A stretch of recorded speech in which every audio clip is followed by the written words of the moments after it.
열린시장 작전타임 시간입니다. 토마토 투자자문과 함께 작전타임 시간 가져보겠습니다. 토마토 투자자문 문정식 원영역과 함께하죠. 안녕하세요. 안녕하십니까? 네, 그래도 시장이 지금 위쪽을 보고 있습니다. 네, 많이 강하진 않지만 그래도 플러스권 미증시와 다르게 나오고 있다는 점 좀 긍정적인데요. 오늘 작전은 어떻게 세우시는지 작전면부터 알려주시죠. 네, 일단은 뭐 어제 미국 시장이 그 미국 금리 인상에 대한 우려로 뭐 일단 빠졌다고 하는데요. 일단은 지금 최근에 우리 시장 먼저 조정을 받고 있는데 이번 주 작전명은 금융 장세에서 실적 장세로의 전환에 대비하라. 네. 이렇게 좀 정했습니다. 금융장세에서 실적장세로의 그 전환에 대비하라. 왜 이렇게 좀 작전을 세우신 거죠? 제가 이제 그 주식시장을 읽는 법이라는 이 책이 있어요. 그 네. 우라가미 구니오라는 사람이 쓴 책인데요. 전체적으로 일단은 유동성 장세가 한번 올라가고 그러니까 조정 이후에는 실적 장세로 좀 전환되는 그런 흐름들이 나타나서 최근에 우리 시장의 조정 상태가 일단은 뭐 한 3파 정도의 조정이 좀 끝나가는 시기에 이르지 않았느냐 일단은 그렇게 좀 판단하고 있습니다. 네.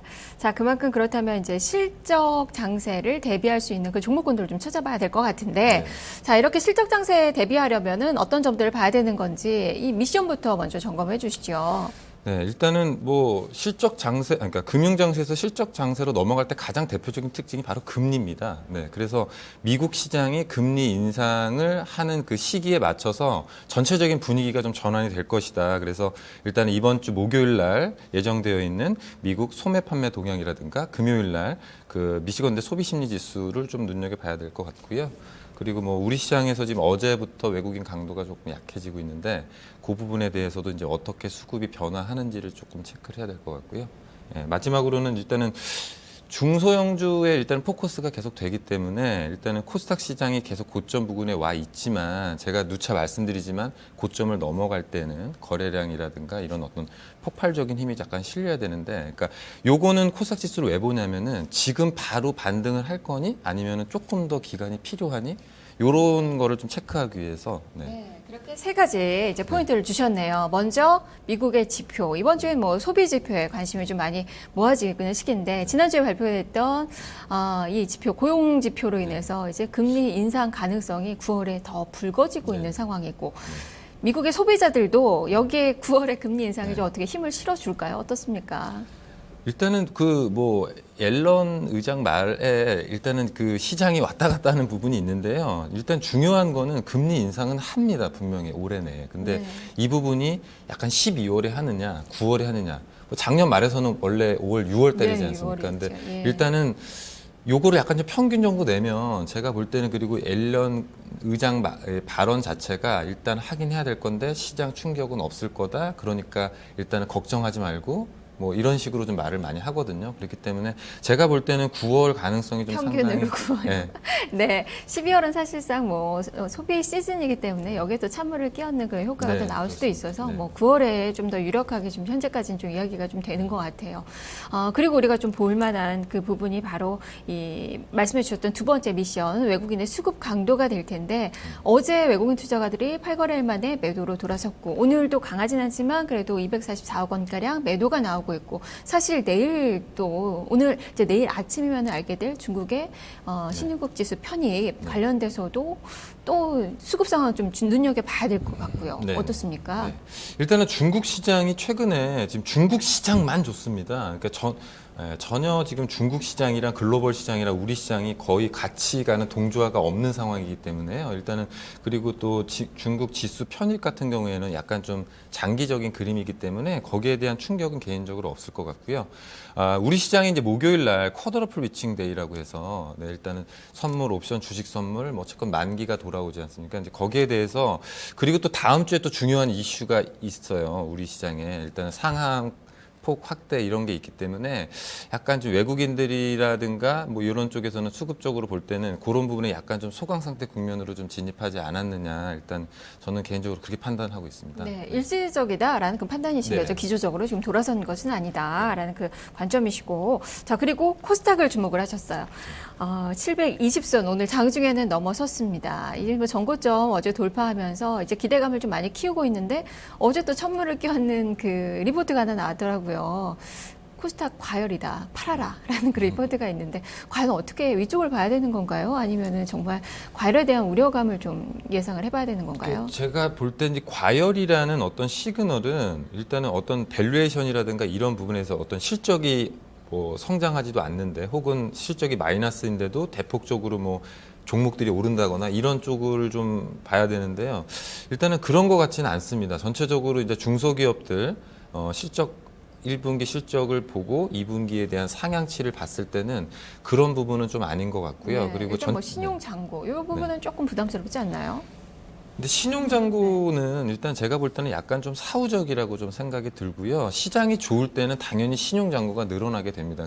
그러니까 제가 약간 이 비유가 맞을지 모르겠지만 우리가 이제 재고 순환지표라는 거를 이제 경기에 대한 판단할 때 볼 때 경기가 안 좋을 때 재고가 쌓이는 거는 배드 시그널입니다. 근데 경기가 좋을 때 재고가 쌓이는 거는 굿 시그널이거든요. 그러니까 마찬가지로 이 부분도 시장이 좋을 때는 당연히 신용잔고가 늘어나게 돼 있는 부분이 맞다고 생각을 합니다. 저는. 네. 자, 그만큼 지금 말씀해 주셨던 이 세 가지 부분에 이 포인트가 우려할 만한 그런 상황은 아니다라는 그 말씀이신데, 자, 그렇다면 전략을 어떻게 주실까요? 레이더망에 걸리는 그 종목과 섹터들 어느 쪽을 봐야 되겠습니까? 네, 일단은 지금 우리 시장을 좀 주도했던 섹터가 일단은 뭐 제약이라든가 화장품 쪽이었는데 최근에는 그 상승 각도가 좀 상당히 좀 둔화되고 있습니다. 그리고 일부 종목군들은 추세에서 이탈을 해버리는 그런 흐름들이 나오고 있거든요. 그러니까 전형적으로 전의 상승분이 지금 앞으로의 상승분과는 좀 달라질 거다라는 거고요. 그래서 제가 금융장세에서 실적장세로 대비해라 요 말은 어떤 전환기에는 분명히 변동성이 확대가 됩니다. 그래서 일단은 변동성에 조금 주목을 해야 되기 때문에 첫 번째 전략은 일단은 요 시기에 맞춰서 어느 정도 현금화를 해야 한다. 그래서 현금화 한 30에서 40% 정도를 좀 만들어 놔야 되고 이유는 일단은 시장이 전환될 때 어느 종목들이 혹은 2분기, 3분기에 어느 정도의 실적 상향치라든가 새로운 전망치들이 나올 수 있기 때문에 거기에 대한 어떤 대비책 그리고 변동성이 지금 약간 미국 시장 같은 경우에도 확대되는 국면에 있으니까 시장이 여기서 멈췄다가 갈지 아니면 한 단계 더 하락했다 갈지는 잘 모르기 때문에 무엇보다 뭐 리스크 관리라는 그 차원보다는 네. 사실 그쵸. 뭐 실탄을 비축해 그쵸. 놓자라는 그 차원에서의 현금을 한 30-40% 정도 확보를 하자라는 그 말씀이신데 그렇다면은 현금 60-70%는 어디에 활용을 해야 되는 건가요? 네. 일단은 지금 그러니까 실적 장세로 넘어갈 때 그럼 당연히 실적이 좋아지고 하반기에 대한 전망치들이 좀 좋은 종목군들 위주로 가야 한다. 그래서 우리가 상반기 때 반도체 디스플레이 해서 뭐 미세 공정이라든가 아니면은 증설 관련돼 가지고 반도체 장비 쪽 얘기들을 좀 많이 했었거든요. 근데 최근에 보면은 반도체 소재에 관련된 어떤 공정에 들어가는 가스 업체들이라든가 이런 쪽도 좀 상당히 제가 볼 때는 굉장히 좀 좋은 것 같고요. 마찬가지로 주가도 탄력성이 굉장히 높은 상태인데요. 만약에 하반기 때 만약에 장비 쪽에 대한 투자가 계속 집행이 된다면 이 소재에 대한 부분도 오히려 좀 더 가파르게 오를 수 있지 않겠냐. 그래서 종목으로는 DNF나 ENF 테크놀로지 요 두 종목들을 좀 눈여겨봐야 한다. 네. 네. 그리고 실적에 대해서 계속 말씀해 주셨는데 실적 상향 종목으로는 어떤 종목이 있을까요? 네, 1분기 이후에 일단은 2분기서부터 일단은 화학 관련된 케미칼 관련된 업종 중에서 일단은 그 마진율이 되게 좋아지고 있거나 하반기 때 계속 좋아지는 종목들, 네, 일단은 뭐 한화케미칼, 대한유화, 네, 롯데케미칼 이런 종목들이 약간 좀 눈에 띄게 좀 계속 좋아지고 있고요. 네, 그리고 뭐 3분기 때라든가 아니면 올 연간 가이던스가 좀 좋아지고 있습니다. 그래서 뭐 표상에는 되게 많지만 일단은 좀 압축을 하자면 일단은 화학주 한화케미칼, 대한유화, 롯데케미칼 쪽. 네. 오늘 다 많이 오르고 있는 그 기업이네요. 3-4% 정도 상승세 나오고 있는 기업이고요. 관심주로 한 종목만 또 제시를 좀 해주실까요? 네, 개인적으로 계속 그 고려아연 쪽을 좀 보고 있는데요. 우리가 이제 소재나 비철금속 쪽에서는 지금 전체적으로 계속 뭐 시세가 없다라고 일단 생각을 하고 있고 가격 자체가 다운이 돼 있기 때문에 고려아연 같은 경우에는 뭐 아연이나 연 또 혹은 은이나 뭐 이런 부분을 가공해서 파는 회사인데 그러니까 가격이 되게 다운된 상태에서도 이게 실적들이 계속 유지가 되고 있어요. 그리고 중요한 거는 고려아연이 하반기에 좀 대규모 증설 이슈가 있습니다. 그래서 마찬가지로 실적 장세로 넘어갈 때 좀 대형주 중에서 눈여겨봐야 될 종목 중에서 고려아연을 반드시 봐야 한다. 네, 이렇게 알겠습니다. 말씀 잘 들었습니다. 네. 네. 자, 지금까지 문정식 운영위원과 함께 작전타임 시간 가져봤습니다. 양시장 모두 플러스권 유지가 잘 되어 가고 있는 그 상황인데요. 그래도 종목에 대한 고민 많으시죠? 12시에 증시 타파 시간에 여러분의 종목을 해결을 해드리겠습니다.